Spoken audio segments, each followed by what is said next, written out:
Assalamualaikum warahmatullahi wabarakatuh. Perkenalkan, nama saya Devi Septiana, NIM SSI 2023-03562. Pada kali ini aku akan mempresentasikan review paper UAS Metode Penelitian dengan judul paper Multi-Domain Sentiment Analysis on Ibu Kota Nusantara atau IKN Twist Using CLN LSTM. Penulisnya yaitu Bapak Fahmi Reza Prasetyo dan Edi Winarko. Dipublikasikan di jurnal IJCCS Terindeks Sinta 2, diterbitkan di volume 19 nomor 2 bulan April 2025 halaman 153 sampai 164. Penerbitnya yaitu Universitas Gadjah Mada, Yogyakarta, Indonesia. Topik utamanya adalah analisis sentimen berbasis deep learning pada tweet berbahasa Indonesia yang membahas pemindahan ibu kota Nusantara dengan menggunakan pendekatan multi-domain dan model CNN LSTM. Selanjutnya kita ke latar belakang masalah. Seperti yang kita tahu nih, proyek pemindahan ibu kota negara ke Nusantara atau IKN kan merupakan kebijakan strategis nasional yang memicu berbagai opini baik pro atau kontra, kan banyak disampaikan melalui beberapa media sosial, contohnya Twitter. Nah, analisis sentimen terhadap opini-opini ini kan menjadi sangat penting untuk memahami persepsi masyarakat secara objektif. Namun, penelitian-penelitian sebelumnya itu tentang analisis sentimen IKN masih bersifat sangat umum dan belum mempertimbangkan bahwa opini publik terbagi ke dalam berbagai domain seperti ekonomi, lingkungan, dan politik. Padahal setiap domain memiliki karakter bahasa dan kosakata yang berbeda. Misalnya nih, di domain ekonomi kita akan banyak menemukan istilah seperti investasi dan pertumbuhan. Nah, di domain lingkungan istilah yang muncul adalah deforestasi atau keberlanjutan. Sedangkan di domain politik, istilah yang domain ini adalah kebijakan dan pemerintahan. Terus adapun rumusan masalahnya yaitu bagaimana sih mengembangkan model analisis sentimen yang mampu mengatasi variasi domain yang berbeda dalam data. Nah, yang kedua, bagaimana meningkatkan performa model dan menggabungkan pemahaman kontekstual yang luas melalui word embedding dan fokus pada kata kunci spesifik domain melalui keyword embedding. Adapun batasan dan tujuan penelitiannya yaitu untuk menjaga fokus penelitian, penulis mendapatkan beberapa batasan. Yang pertama yaitu penelitian ini dibatasi pada 3 domain utama yaitu ekonomi, lingkungan, dan politik. Dan kedua, data yang digunakan adalah tweet berbahasa Indonesia yang diambil dalam periode November 2023 hingga bulan Mei 2024. Dan yang ketiga yaitu klasifikasi sentimen yang dilakukan bersifat biner, artinya hanya membedakan opini positif dan negatif tanpa menyertakan kelas netral. Adapun tujuan penelitiannya yaitu yang pertama, mengembangkan dan mengevaluasi model analisis sentimen multidomain berbasis deep learning. Dan yang kedua yaitu membandingkan performa arsitektur CNN LSTM dengan CNN dan LSTM tunggal. Dan ketiga, menguji efektivitas menggabungkan word embedding dan keyword embedding untuk meningkatkan akurasi dan keseimbangan klasifikasi. Nah, adapun slide ini menjelaskan subjek dan objek penelitian. Subjeknya yaitu opini publik menggunakan IKN yang diunggah di Twitter. Jadi, subjeknya adalah orang-orang atau akun-akun yang memberikan pendapat tentang IKN. Nah, sementara objek penelitiannya yaitu teks tweet itu sendiri yang dikategorikan ke dalam 3 domain yang berbeda yaitu ekonomi, lingkungan, dan politik. Jadi yang diteliti secara langsung itu konten atau isi dari tweet-tweet tersebut.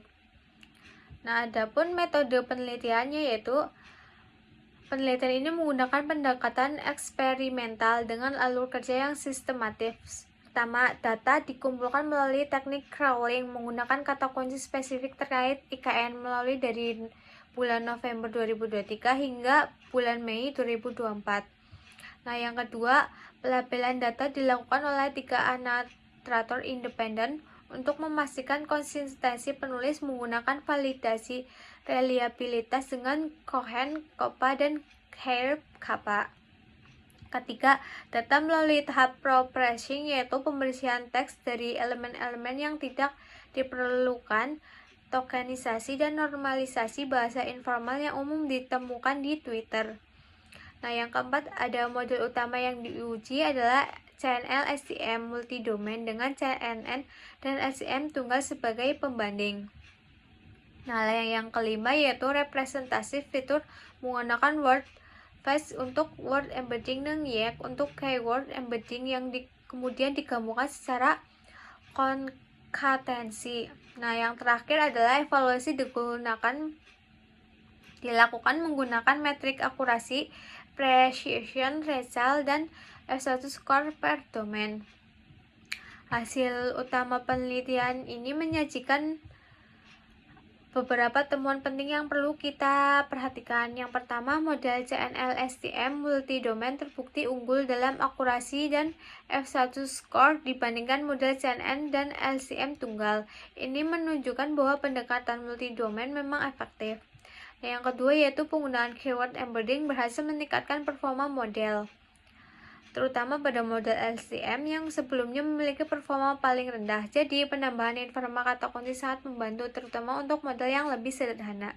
Yang ketiga yaitu temuan yang menarik adalah lebih efektif dari 10 kata kunci, yaitu hal ini karena menggunakan terlalu banyak kata kunci justru menimbulkan redundasi fitur yang dapat menurunkan performa, terutama pada CNN dan CNN LSTM. Dan keempat, menggabungkan word embedding dan keyword embedding terbukti memperkaya representasi fitur secara signifikan. Analis metodenya, sekarang kita akan masuk ke analis metodologi, yaitu kekuatan metodologi penelitian ini ada beberapa hal. Yang pertama, penulis sangat fokus pada isu domain dependensi yang merupakan masalah paling penting yang sering terabaikan dalam penelitian LLB berbahasa Indonesia. Yang kedua, validasi anotator dengan Cohen dan Face Kappa meningkatkan keandalan dan objektivitas data. Dan yang ketiga, inovasi penggabungan word to face dan YAK berhasil memperkaya representatif fitur. Namun ada juga beberapa kelemahan. Yang pertama adalah kurangnya eksplorasi terhadap tumpang tindih domain yang kompleks. Misalnya isu lingkungan di IKN kan seringkali tidak bisa dipisahkan dari isu politik atau ekonomi. Nah, pendekatan yang menganggap ketiga domain sebagai entitas terpisah mungkin terlalu menyederhanakan kompleksitas wacana di dunia nyata. Dan yang kedua yaitu pendekatan multidomain kurang menangkap nuansa aspek opini yang lebih granular. Dan yang ketiga yaitu klasifikasi binar positif dan negatif membatasi kedalaman analisis sentimen karena banyak opini publik yang bersifat netral atau informatif. Slide ini merangkum kelebihan dan kekurangan penelitian secara terperinci. Adapun kelebihannya yaitu pendekatan multidomain yang tepat sasaran. Penelitian ini tidak terjebak pada pendekatan satu ukuran untuk semua dan secara cerdas mengatasi perbedaan karakteristik data dari berbagai domain. Ini adalah kelemahan utama dari penelitian sebelumnya. Nah, kelebihan yang kedua yaitu metodologi yang kuat dan terukur. Menggunakan validasi anotator dan grid search untuk hyperparameter tuning menunjukkan komitmen terhadap standar ilmiah yang tinggi dan reprodusibilitas. Dan yang ketiga yaitu inovasi pada representative fitur penggabungan word to face dan keyword to face terbukti efektif, terutama untuk model yang lebih sederhana seperti LSTM.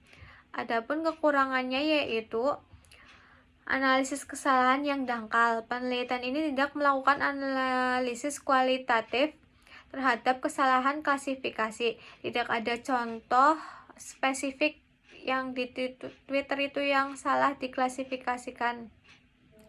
Ini adalah peluang yang sangat besar yang terlewatkan untuk memberikan wawasan yang lebih dalam. Yang kedua yaitu potensi bocor data.